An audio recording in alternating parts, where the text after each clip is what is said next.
Save me some milk for in the morning. I'm gonna be out here early. Yes. Save me some milk. Some water? Yeah.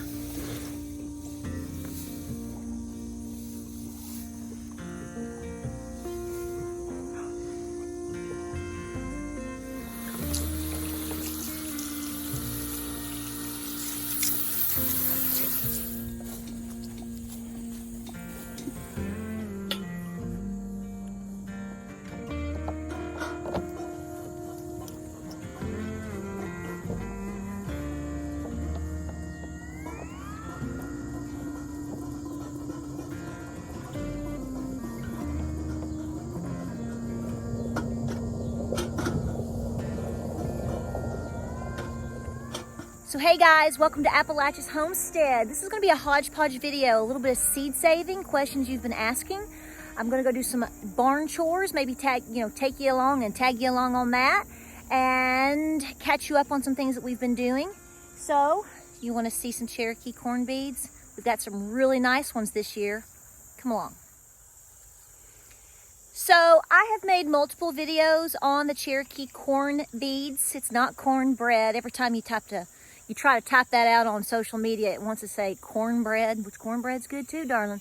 But we've been growing corn beads for several years now. I was gifted these sacred beads by my Cherokee elder. They are from her and her mother and her sister. And so I have been growing some for several years. I've separated them out.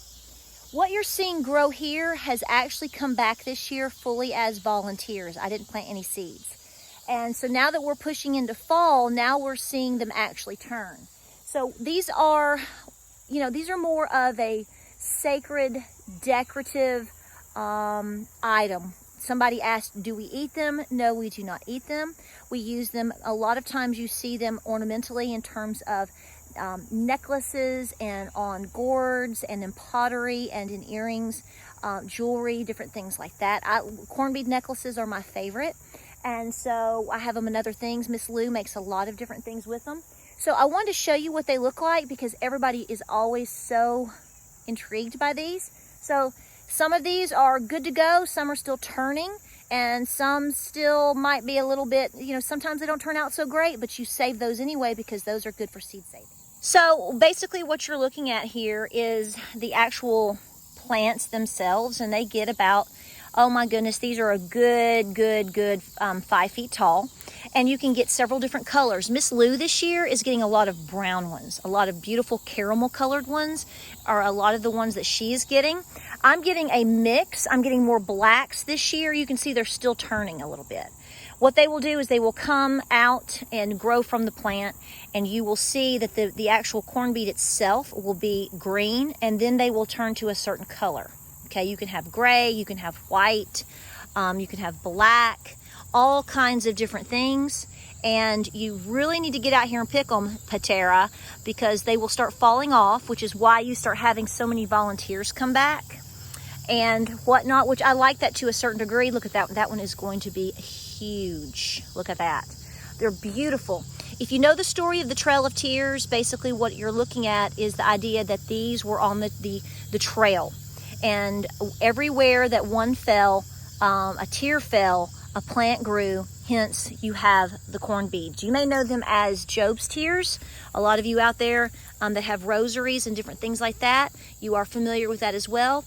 But in Cherokee tradition, we know them as our beautiful and sacred corn beads. Now, seed saving for this is very easy. All you're going to do is you'll get used to knowing which ones are ready and which ones are not. You pick every single one of them, okay? And then you will go through and you will select which ones you want to keep and which ones you want to keep for backstock for next year or to gift or whatever, basically for more future growing, okay? So basically what you want to know, if somebody asked me and they said, well, how do you know when to pick them? Well, you get used to knowing the different colors, and literally to pick them, they just come right off. They just almost fall off the plant. Right inside, if you can see it, you can see that little tiny seed sticking up right inside of the bead itself. It's it's an actual like bead, that's your actual seed. So when we go to make jewelry, what we will do is we will actually sit and take a needle and we will poke through from the bottom and we will push the seeds out. You will keep those seeds. That's actually what grows the plant. And then you can make something actually ornamental with the actual bead part itself. So that is how we do it. So summer gardening, with the exception of a few little straggler items here and there, is over. And the only reason I haven't taken down my garden, look how these are hanging down, is because I'm seed saving. And I'm literally under my trellis. I decided to seed save all of this, which means tomorrow I'll be out here picking. We have already come through and picked about 2 bushels. These are the Missouri Wonders, and I have a bunch inside. So I'll open them up when we're inside because it's hard to show, and we'll put in some footage there. Basically, I let all of my green beans that I want to keep, I let them literally dry on the vine. Some folks were asking me, do you take them in? What do you do? No, let them dry on the vine. And then you watch it and you check them from time to time and you gauge it by the weather. You want the actual hulls to be, it is just as dry and crunchy as can be. And then you'll open it up and you will see your actual beans. Now you can shell them and then you can cook them and eat them just like you would, say, pinto beans or whatnot. Or if you're like, in which we could, but we also like to seed save this way. I've done this exact same format also with my Trail of Tear beans. And so they're very different looking than the Missouri Wonders. These are heirlooms, very difficult to get and find, and they are huge. They make beautiful beans. And so because we had a lot of green beans this year, I just, look at that. I decided to let every bit of this go to seed. And the reason being is because we started growing them last year from seeds that were from 2016. So I wasn't sure that I was going to get much of anything last year. And we got enough to do what you see right here. And we've just had a tremendous load. So I don't want to take that for granted. So we're going to seed save it. So if you follow my channel, you know that I have some very, very prime favorite flowers that I grow on the farm.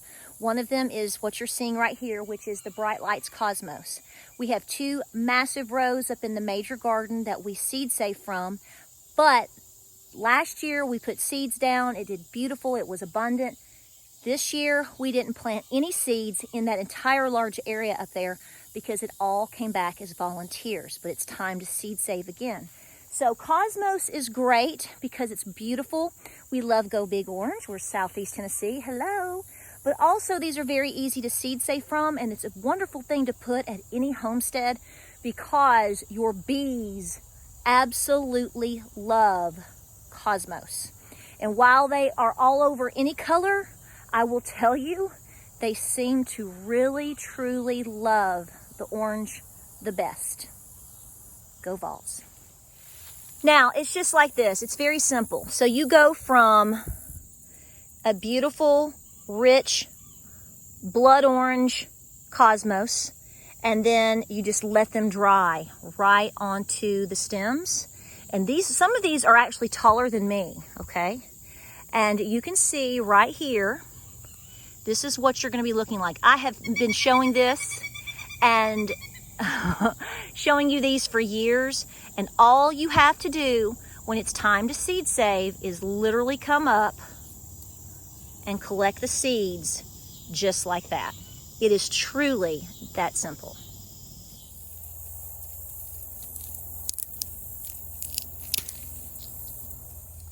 Now, we've already brought a bunch of these in, and I can show you, or maybe you've seen them on my Facebook.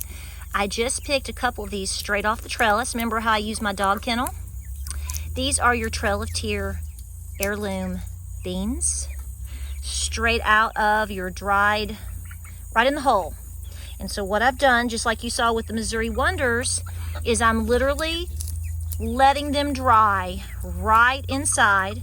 So then you can shell them, so you can cook them and eat them, or like we're doing again, you can seed save.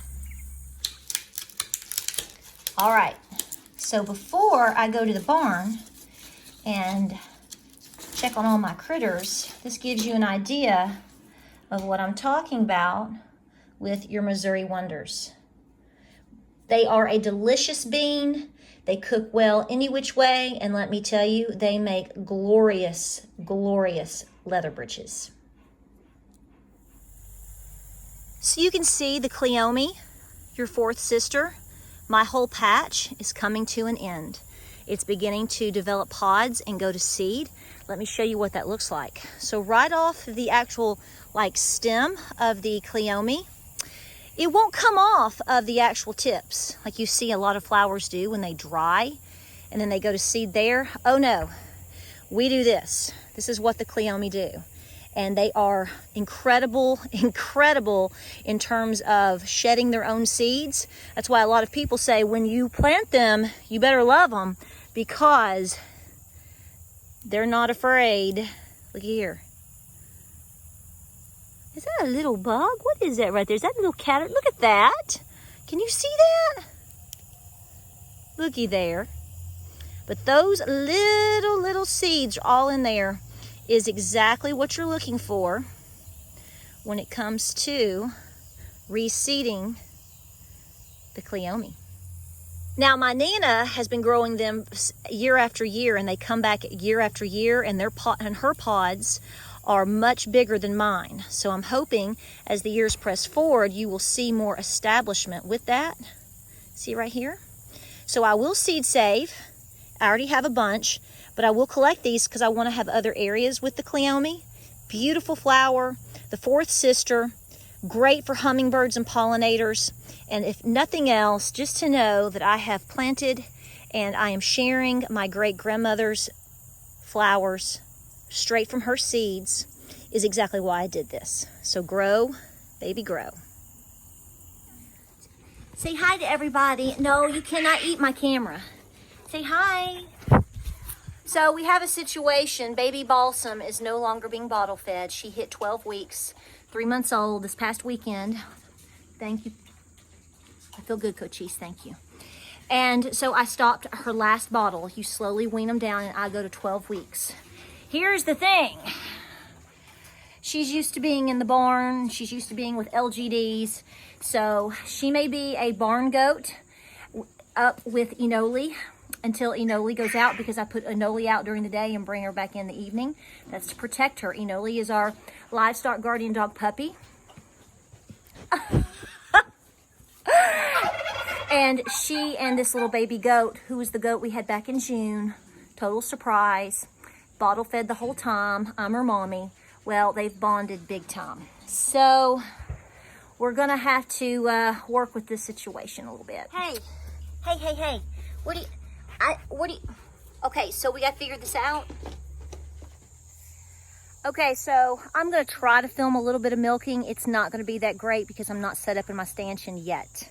And I've gotta keep milking her twice a day, even if the calf has taken a lot. I've noticed in the past day or two, the calf has taken, Miss Cookie Butter is taking a lot of milk, which is expected to happen, okay? She's getting bigger. But if you do not have this, if you are milking, you know, even if you're milking a gerbil, I don't know. Good luck with that. But if you have goats or if you have a cow and you're milking her, after you're done milking the cow and you're stripping the teats and cleaning her up, you need to get this Fight Back. You spray it on the teats, and it is a wonderful disinfectant. In fact, it's just the bomb diggity.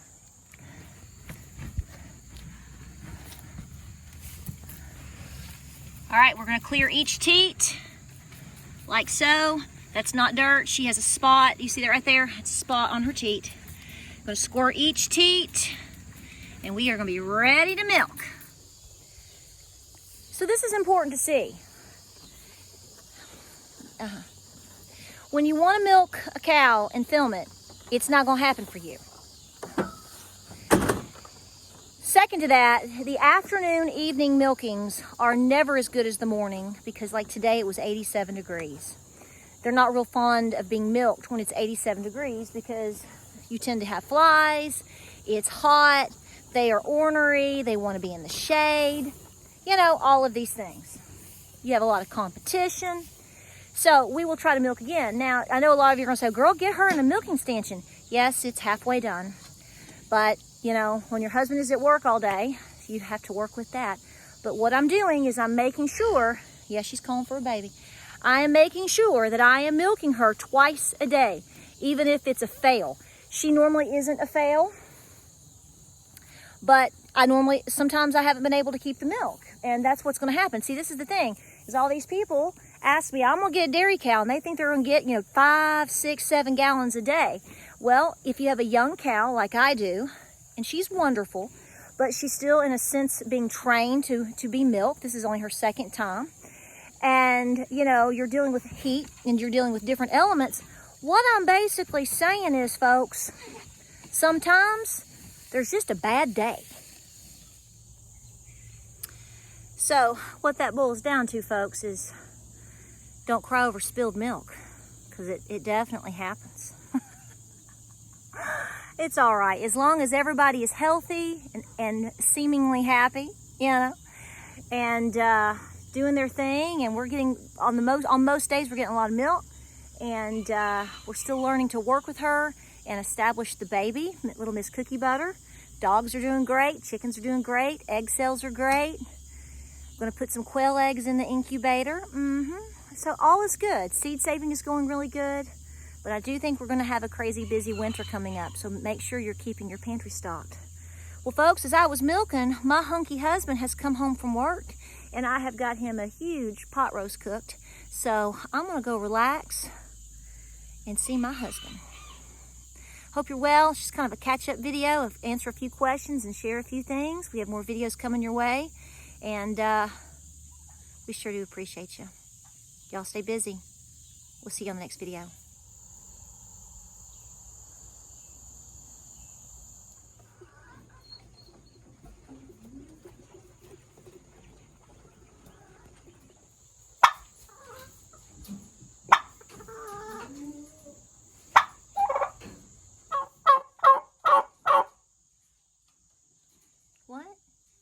What you talking about?